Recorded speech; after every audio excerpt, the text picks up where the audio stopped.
Eu ouvi um som de bip e abri meus olhos. Eu estava em um quarto de hospital, mas não tinha ideia de como havia parado lá. Um homem que eu não conhecia estava dormindo em uma cadeira ao meu lado. De repente ele abriu os olhos e correu até mim, gritando de alegria. Adrian, você finalmente acordou. Olhei em volta, tentando ver com quem ele estava falando.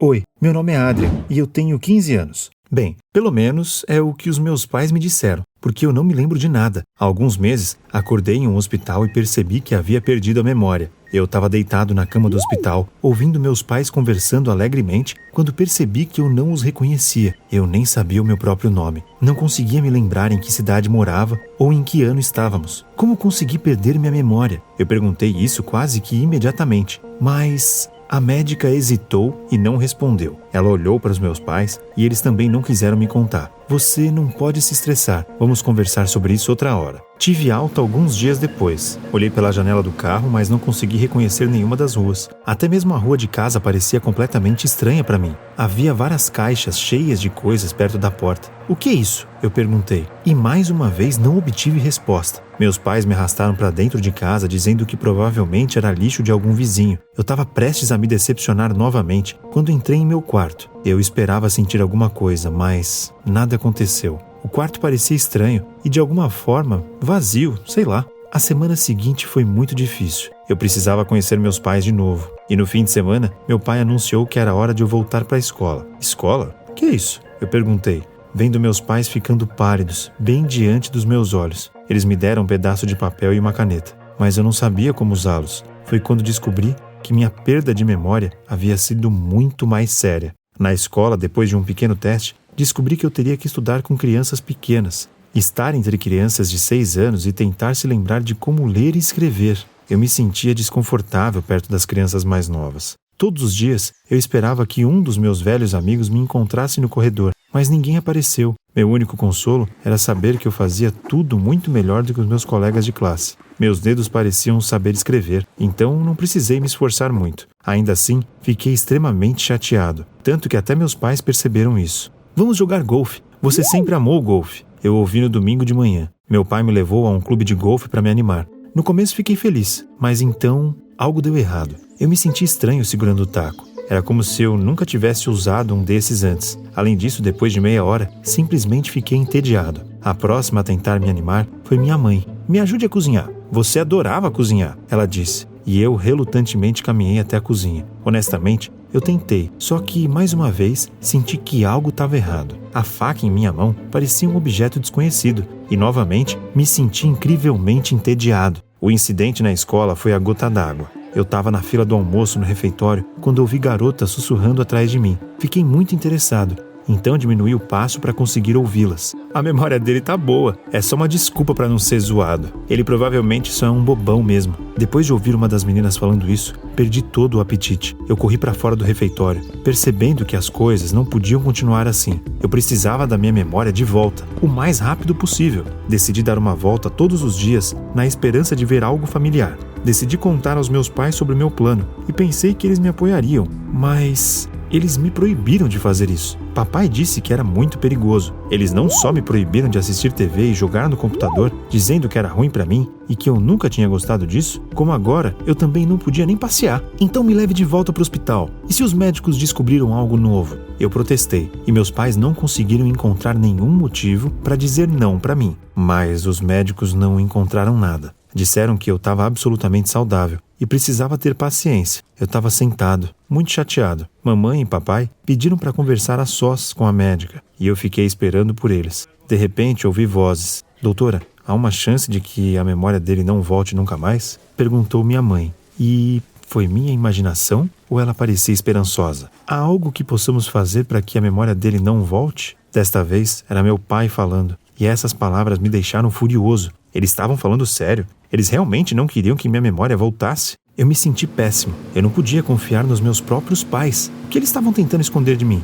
E o pior, eu não tinha ideia de como ajudar a mim mesmo a sair dessa situação. Felizmente tive sorte. Alguns dias se passaram. Certa noite, eu estava esperando meus pais voltarem do trabalho quando eles ligaram e disseram que iriam se atrasar. Várias horas se passaram. Bocejando, subi para o meu quarto. Mas assim que abri a porta, vi uma menina. Ela estava olhando para mim, presunçosamente, enquanto estava sentada lá. Ah, finalmente seus pais deram uma pausa na vigilância, ela disse. Então ela se levantou, olhou em volta, caminhou ao redor do quarto como se fosse a dona do lugar e disse: eu nem reconheço seu quarto. Eu apenas a encarei, me sentindo perdido e sem entender o que estava acontecendo. Ah, certo, você não se lembra de mim. Eu sou a Marinette. Ela estendeu a mão e eu ri. Bem, já que você é Marinette, então me chame de Cat Noir. A expressão dela mudou tão rapidamente que até me assustou um pouco. Parecendo terrivelmente satisfeita, ela disse: essa é sua piada favorita. Durante a meia hora seguinte, aprendi muito sobre mim e realmente não gostei muito do que descobri. A Marinette disse que ela era minha melhor amiga. Quando perguntei por que nenhum dos meus outros amigos havia me visitado, ela imediatamente franziu a testa. Acontece que meus pais estavam afastando todos os meus amigos da nossa casa para que eu não falasse com eles. Além disso, eles mudaram meu e-mail e número de telefone e até me trocaram de escola. Ouvi a Marinette atentamente e não consegui acreditar em nada que ela disse. Era tudo uma espécie de pesadelo. Isso não podia estar mesmo acontecendo. Então, a porta se abriu e meus pais estavam lá. Claro, eles imediatamente tentaram expulsar a Marinette. Não importa o quanto eu insistisse, eles não me ouviram. Por favor, pai, eu gosto dela. Deixa jogar golfe com a gente, então. Eu implorei. E você não acreditaria no que aconteceu a seguir. A Marinette olhou para mim horrorizada e disse: em primeiro lugar, você nunca pede permissão. E em segundo lugar, você odeia golfe. Claro, depois disso meus pais a expulsaram, me deixando sozinho no quarto, completamente chocado. Que diabos estava acontecendo? Quando eu veria a Marinette novamente? Ela escalou minha janela enquanto meus pais estavam fora, mas era improvável que ela conseguisse fazer isso de novo. Fui para a cama me sentindo a pessoa mais miserável do planeta. Mas quando puxei as cobertas, vi um pequeno pedaço de papel em meu travesseiro. Era da Marinette. Ela me deixou seu número. Achei brilhante ela ter pensado nisso. Eu mandei uma mensagem para ela imediatamente. Passamos o dia seguinte conversando. E à noite, fugi pela janela para finalmente encontrar meus amigos. Eu me lembro de chegar a um prédio abandonado. Fui cercado por uma multidão. Todos sorriram para mim, me abraçaram, disseram que sentiram muito a minha falta. Eles eram todos skatistas, gostavam de grafite, ouviam rock. Um pouco mais tarde descobri que adorávamos conversar no Discord, enquanto jogávamos todos os tipos de jogos online à noite.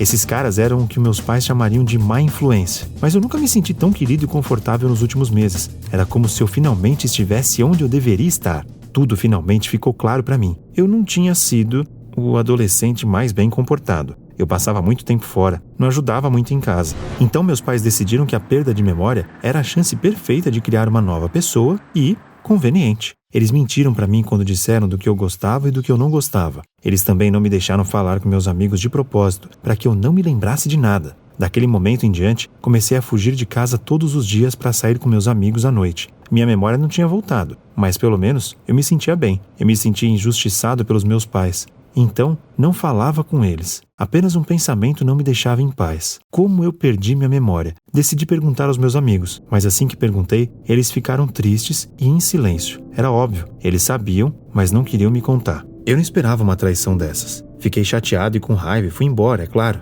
Agora, eu também não queria sair com aqueles supostos amigos. No entanto, eu continuava saindo de casa, mas agora eu só andava pelas ruas, esperando me lembrar de algo. Uma noite, eu estava me esgueirando pela casa como de costume, planejando voltar para o meu quarto. De repente, uma mão pousou no meu ombro. Eu quase saí do meu corpo. As desculpas que eu tinha inventado para dar aos meus pais passaram pela minha cabeça. Mas era a Marinette. Não posso mais esconder isso de você, ela disse, parecendo triste. Finalmente, o segredo de como eu havia perdido minha memória foi revelado. Eu tinha sido empurrado escada abaixo. Não de propósito, é claro, mas por acidente. Meus amigos e eu estávamos em um prédio abandonado, zoando, quando eu acidentalmente fui empurrado. Eu bati minha cabeça com tanta força que poderia ter morrido. E é por isso que meus amigos não queriam me dizer nada. Eles pensavam que se eu descobrisse, eu nunca mais falaria com eles. Voltei para o meu quarto completamente confuso. Eu finalmente entendi por que meus pais estavam agindo de forma tão estranha. Eles estavam tentando me proteger. Eu quase morri por causa dos meus amigos e do meu próprio descuido, e eles fizeram todo o possível para que isso não acontecesse novamente. Passei a noite toda acordado, me perguntando o que fazer a seguir. Minha vida era legal, mas perigosa com meus amigos por perto. Sem eles eu estava seguro, mas insuportavelmente entediado e solitário. No final eu decidi, embora eu odiasse admitir isso, que meus pais estavam certos. Eu não precisava recuperar minha memória. Eu só tinha que esquecer meus amigos e hobbies passados e tentar me tornar uma pessoa nova e boa. Já era cedo quando adormeci e quando acordei, imediatamente desci as escadas para encontrar meus pais e me desculpar. Mas, enquanto descia as escadas, ouvi vozes. Por favor, não nos proíba de vê-lo. Nós amamos o Adrian. Seremos mais cuidadosos, vamos ajudá-lo a recuperar a memória. Faremos qualquer coisa, só nos deixe vê-lo. Eram meus amigos. Todo mundo estava parado na porta e praticamente implorando aos meus pais. Eu congelei na escada, completamente perdido. Eu não tinha ideia do que pensar ou fazer. Eu estou tão confuso. Por favor, você pode me ajudar a decidir o que fazer?